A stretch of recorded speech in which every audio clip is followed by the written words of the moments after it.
Welcome to the training. This course contains audio, so please adjust your speakers as needed or use headphones. You can also view the narration transcript at any time by clicking the Notes tab in the left navigation pane. When you're ready, begin making your way through the course by clicking the Next button.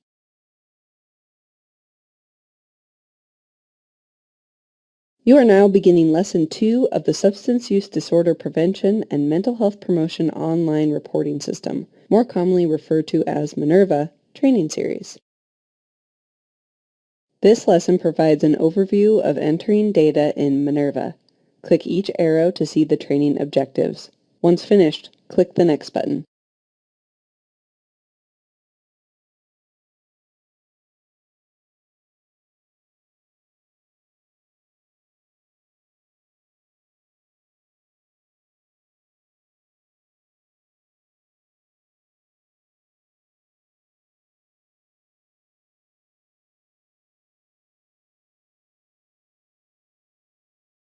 As a review from Lesson 1, there are some online resources available related to Minerva. Links to these resources can be found anytime in the Resources tab on the upper right-hand side of your screen. When you're ready, click the Next button to continue.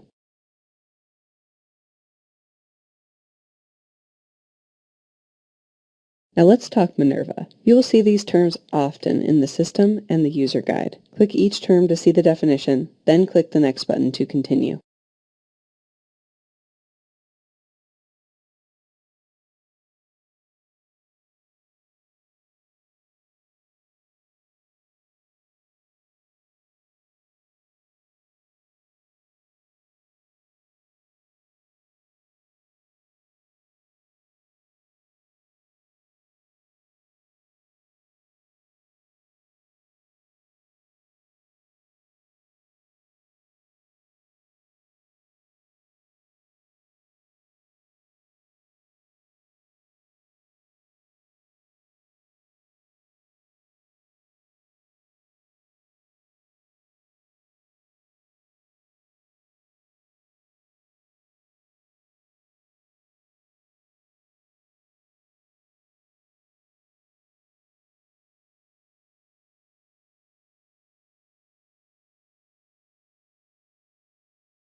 You probably already have the Minerva user guide downloaded from Lesson 1. However, we recommend that rather than printing or saving the user guide file to your hard drive, download a new copy when you need it. This will ensure you have the most updated version. Click the user guide image to download the most recent version.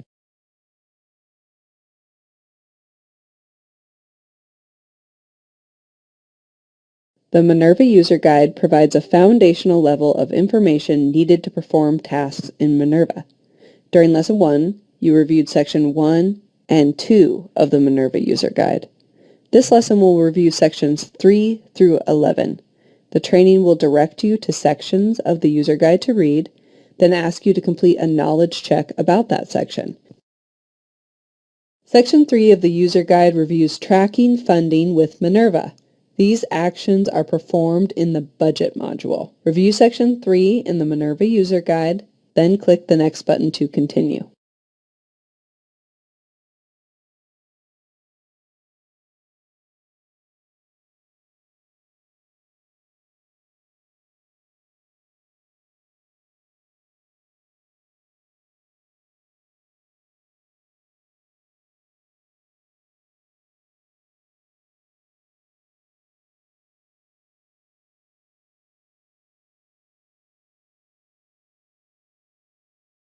Section 4 of the User Guide reviews organization profiles in Minerva. Review Section 4 in the Minerva User Guide, then click the Next button to continue.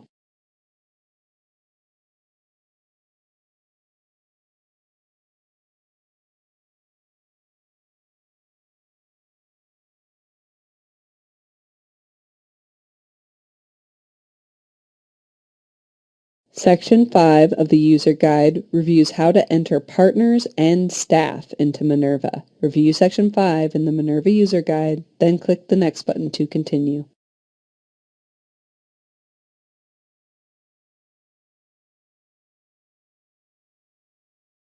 Section 6 of the user guide reviews program planning profiles, or your plan for prevention services and strategies.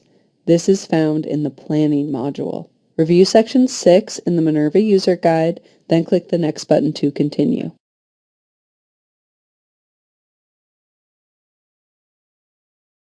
As described in the user guide, in the program planning profile, you are asked to enter a local program or activity name that follows a specific naming convention. The local program name is used by DBHR to easily identify and track programs by community name and time period. Ensure you complete this field accurately, and remember that there is an example always available to you at the end of question 3. The Minerva system is logical. That means that some of the options you choose in the program planning profiles impact the way you enter service data later. One example is choosing a Center for Substance Abuse Prevention, or CSAP, strategy category in the program planning profile. What you choose for this question will have an impact on the way you enter data later. If you're not sure which CSAP category your strategy impacts, check your approved action plan or ask your DBHR manager. If you would like to review the definitions of the CSAP strategy categories, click the blue button to the bottom right. Otherwise, click the next button to continue. In the program planning profiles, you are also asked to select an Institute of Medicine, or IOM, category. This defines the reach and target population of your strategy. If you're not sure which IOM category to choose, check your approved action plan or ask your DBHR manager. Unlike the CSAP strategy categories, the IOM category you choose does not impact the way data is entered later in the process. However, it is still important to accurately select this category. If you'd like to review the definitions of the IOM categories, click the blue button to the bottom right. Otherwise, click the next button to continue.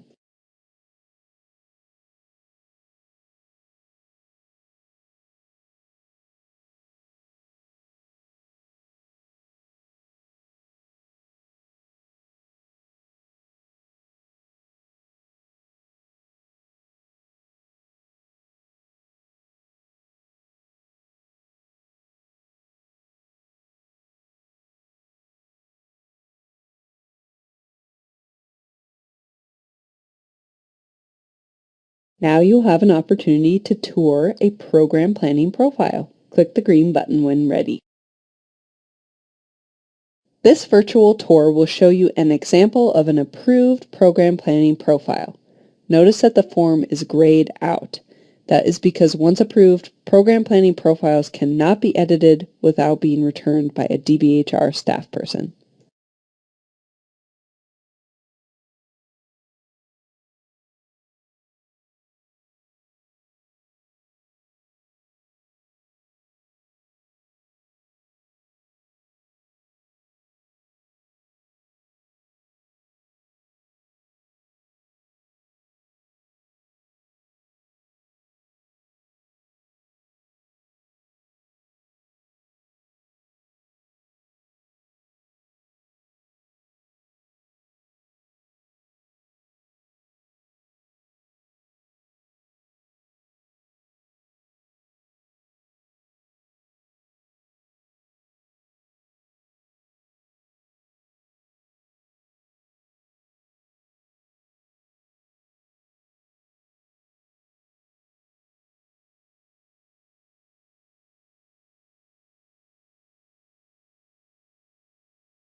Section 7 of the user guide reviews activity logs. Activity logs are groups of similar prevention activities and can be found under the implementation module. Review Section 7 in the Minerva user guide, then click the next button to continue.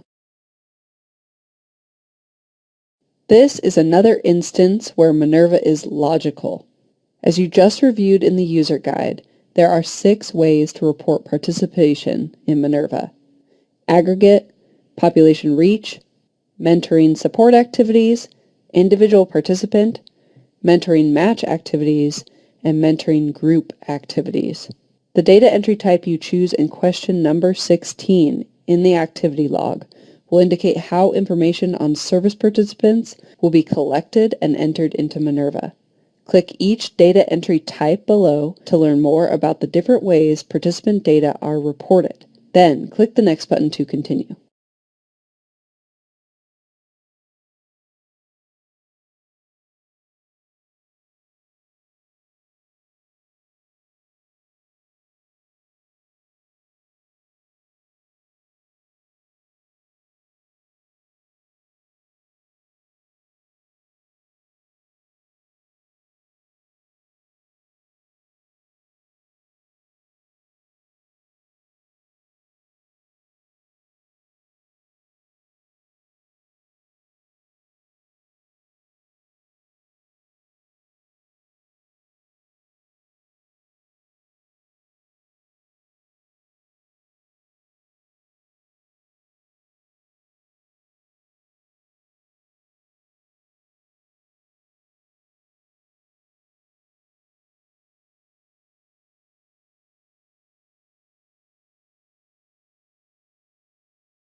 Now you try. Here's your chance to work through entering information into an activity log. Click the green button to continue. This virtual tour will show you an example of an existing activity log. Notice activity logs can be edited at any time, even when complete.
The other sections you have reviewed have been the building blocks to ensure proper data entry for service delivery. Click the Session Data gold brick to learn more, then click the next button to continue.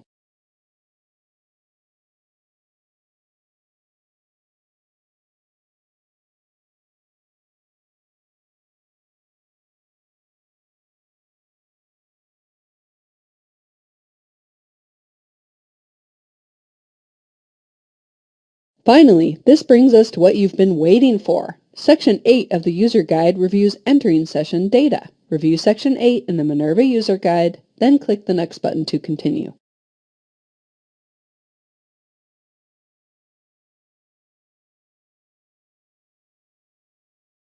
To review what you've read in the User Guide, there are 5 steps for entering session data.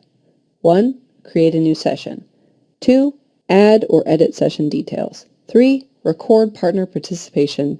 4. Record staff participation and staff hours. And 5. Record participation for service recipients. Click the green button to give it a try.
Program planning profiles, activity logs, and session data are the crucial components of data entry, and the ones you will probably access the most. Think of Minerva as a drawer in a filing cabinet.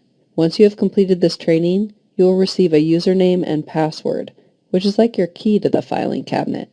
Click the Minerva drawer to continue.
Section 9 of the User Guide reviews surveys to evaluate participant and partners and the effectiveness of programs. Please note, not all strategies require surveys, and not all contractors or recipients of DBHR funding are required to collect surveys. Please review your contract or speak to your DBHR manager if you have specific questions about survey requirements. Review Section 9 in the Minerva User Guide, then click the next button to continue. Section 10 of the User Guide reviews periodic reporting logs.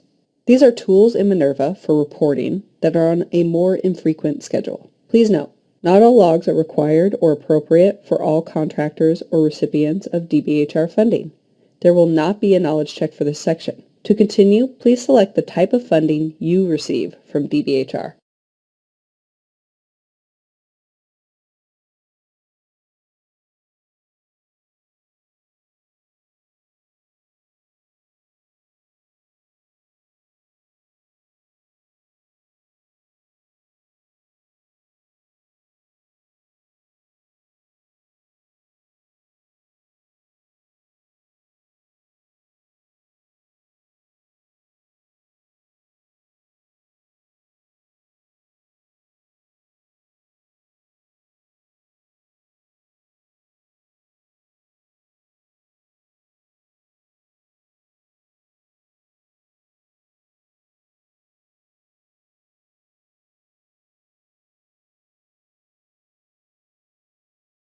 We have reached the final section of the Minerva User Guide. Section 11 of the User Guide reviews evaluation and running reports on data entered in Minerva. Review Section 11 in the Minerva User Guide, then click the next button to continue.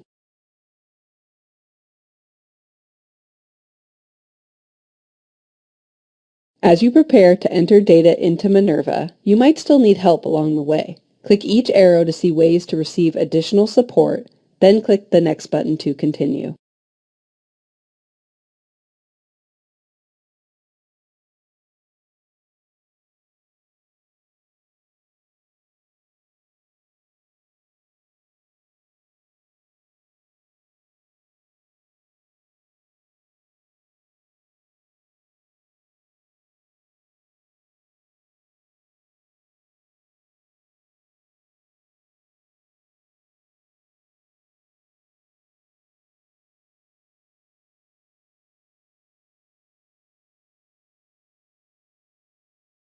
Congratulations! You have completed Lesson 2 of this training. You will now be able to request a user account for Minerva. It may take 2 to 3 business days to receive your account activation.